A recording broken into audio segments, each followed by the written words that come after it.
बिस्मिल्लाहिर्रहमानिर्रहीम। अस्सलामु अलैकुम रहमतुल्लाहि व बाराकातुहू। আমি একটু ফিট করে নিই, যেটা আমি এডিট করতে পারি না সেটা আমি এভাবেই করি। আচ্ছা, আমাদের দেখা যায় মেয়ে তো মানুষের জন্য অনেক বেশি কান্নাকাটি করে। তারপরে নবী সাল্লাল্লাহু আলাইহি ওয়াসাল্লাম যেটা বলেছেন, আবু মালেক আশআরী রাদিয়াল্লাহু আনহু মুসলিম, এখানে বলছে যে মৃতের জন্য উচ্চস্বরে বিলাপকারী নিজের মৃত্যুর পূর্বে তওবা না করলে তাকে মহাবিচার দিবসে আল কাতরার তৈরি পোশাক ও দস্তার তৈরি রুমাল মাথায় পরিয়ে হাজির করা হবে। তারপর আরেকটা হলো মসজিদে নববীর, যেটা কবর দেওয়া, মসজিদে নববীর ঝাড়ুদার কৃষ্ণাঙ্গ মহিলাকে একদিন দেখতে না পেয়ে রাসূল সাল্লাল্লাহু আলাইহি ওয়াসাল্লাম তার জন্য তার কথা সাহাবীদের জিজ্ঞেস করলেন। তারা বললেন সে মারা গেছে। তিনি বিস্ময় প্রকাশ করে বললেন, আমাকে তোমরা খবর দাওনি কেন? আমাকে তার কবরে নিয়ে চলো। তিনি কবরের কাছে গিয়ে তার জন্য দোয়া করলেন। আবু হুরায়রা রাদিয়াল্লাহু আনহু, বুখারী, মুসলিম। আর আমার তরকারিটা করা হলো, এটা কাতল মাছ, অন্ধকার হয়ে যায় বারবার। কাতল মাছ দিয়ে বেগুন আর টমেটো বেগুন, টমেটো কিন্তু মানুষ লাল বেগুন বলে, চুয়া বেগুন বলে, গ্রামে মানুষ চুয়া বেগুন বলে টমেটোকে। আর এটাকে কয় এই যে বড় বড়, এটাকে বলে কালা বেগুন, যেটা সত্যি কথা, এটা হলো চুয়া বেগুন। এখন আমরা এই চুয়া বেগুন আর কালো বেগুন দুইটা দিয়া রান্না করতেছি। আন্টি, আপনাদের দেশে বলে চুয়া বেগুন? আমাদের দেশে বলে চুয়া বেগুন বলে।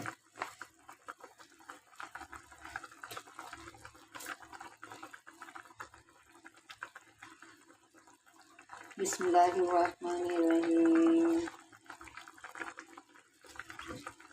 আরেকটা হাদিস বলে দিই, এটা থাকুক।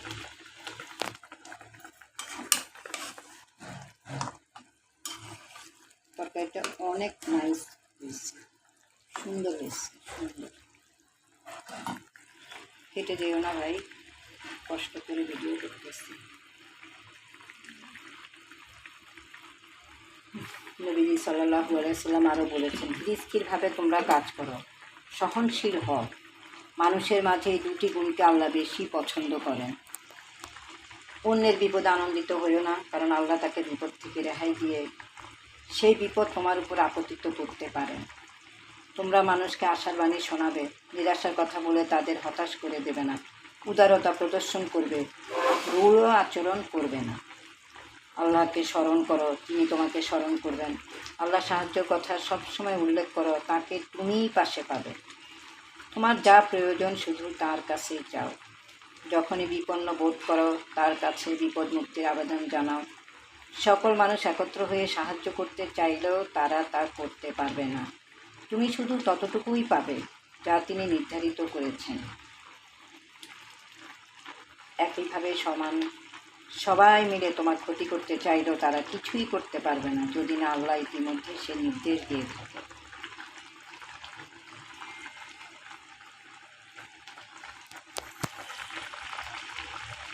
আমার পার্টনার ঠিক নেই,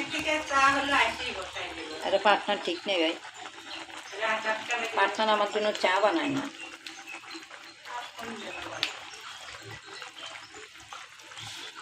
মানুষকে যদি আপনি ভালো মনে করেন, এটা একটা ইবাদতের অংশ।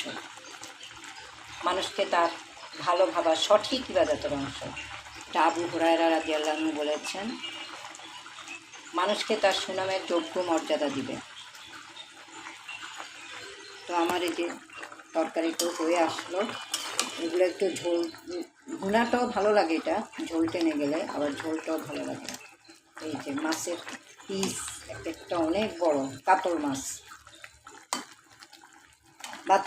বাচ্চা হইলে পরে আমাদের দেশে চটি ঘরে কাতল মাছের মাথা খাওয়ায়, আমাদেরও খাওয়ায়। আমার ছেলে মেয়ে, বড় ছেলে হওয়ার সময় মনে আছে, বেশি ছোটোটা হওয়ার সময় খাওয়াইছিল, বড়টা হওয়ার সময়, মেয়েদের সময় খাইছি, সবার সময় খাইছি। আল্লাহ রহমতে আমার 2 ছেলে 2 মেয়ে, আল্লাহ রহমতে সবাই ভালো আছে।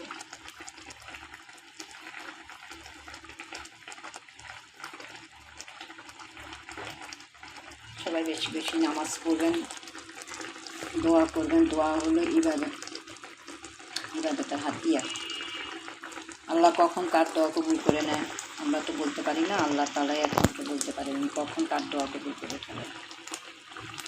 সকালে ঘুম থেকে উঠে যদি দেখেন যে আপনি ভালো আছেন, আলহামদুলিল্লাহ, ভালো করে নিঃশ্বাস নিতে পারছেন, ভালো নিরাপদে আছেন, শরীর সুস্থ আছে, ঘরে সারাদিনের খাবার আছে, তাহলে ধরে নেবেন পৃথিবীর সবই আছে আপনার কাছে। যাও, চলে যাও।